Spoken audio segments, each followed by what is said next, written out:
গানটি শোনেন। আপনি কি জানেন এই গানের ইতিহাস? আসেন জানি। সাল 1931। শ্যামসঙ্গীতের রেকর্ড শেষ করে কবি কাজী নজরুল ইসলাম বাসার দিকে রওনা হলো। তার পথ আটকে দাঁড়ালো সুর সম্রাট আব্বাস উদ্দিন। আব্বাস উদ্দিন কবি কাজী নজরুল ইসলামকে খাজিদা বলে ডাকতো। আব্বাস উদ্দিন কাজী নজরুল ইসলামকে বলল, খাজিদা, আপনাকে একটা কথা বলা ছিল। তখন কবি কাজী নজরুল ইসলাম বললেন, হ্যাঁ বলো, কি কথা? তখন আব্বাস উদ্দিন বলল, দেখুন না, পিয়ালো কাওয়াল, কাল্লো কাওয়াল কি সুন্দর উর্দু গান রেকর্ড করে, তাদের রেকর্ড বাজারে বিক্রিও হচ্ছে।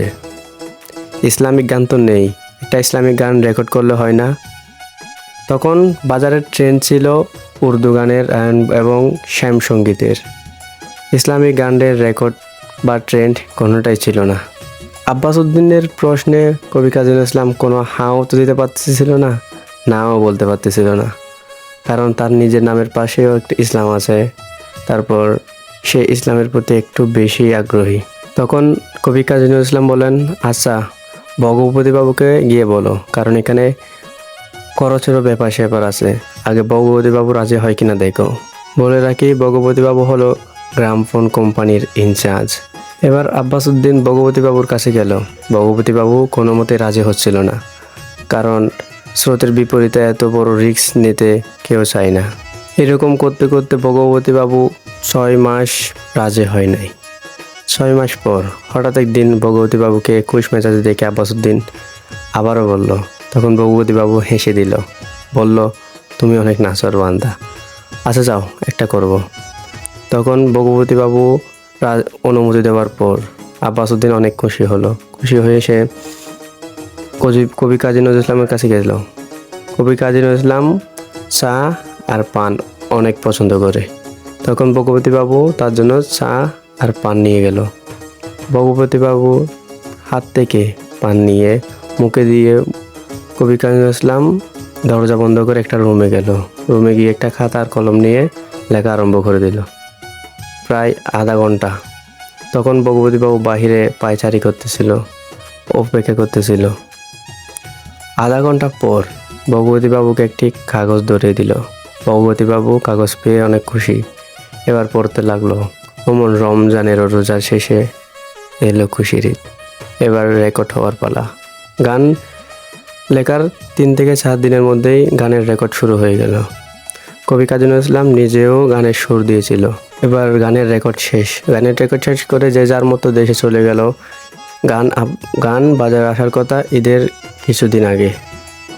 তখন আব্বাস উদ্দিন তার নিজের এলাকায় চলে গেল, নিজের বাড়িতে চলে গেল। ঈদ শেষ করে ঈদের সময় তো গান রেকর্ড হয়ে বাজারে চলে এসলো, কিন্তু ঈদ শেষ করে ঈদের কিছুদিন পর আব্বাস উদ্দিন কলকাতার দিকে রওনা হলো। গান আপলোড করেছে বা বাজারে ছেড়েছে, এটা কীরকম মার্কেট খেয়েছে দেখার জন্য। সে মনে মনে অনেক টেনশন ভুগছিল। ঠিক সেই সময় তার পাশে বসে একটা যুবক গুনগুন করে গান গাইছিল, ওমন রমজানের রোজার শেষে এলো খুশির ঈদ। আব্বাস উদ্দিন অবাক হলেন।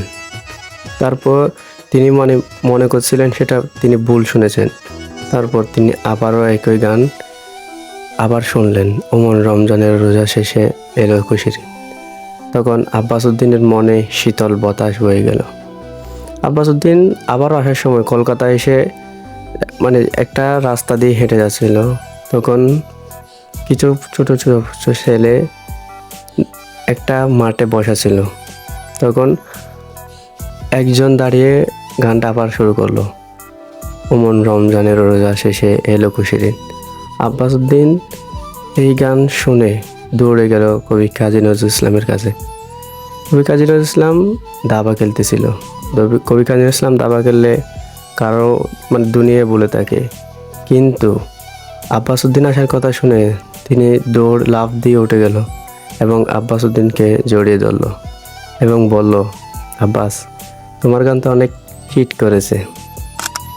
সেই 1931 সালের গান এখনো প্রত্যেকটা মুসলমানের অন্তরে গেঁথে আছে। এটা ছাড়া এখন ঈদ জমে না।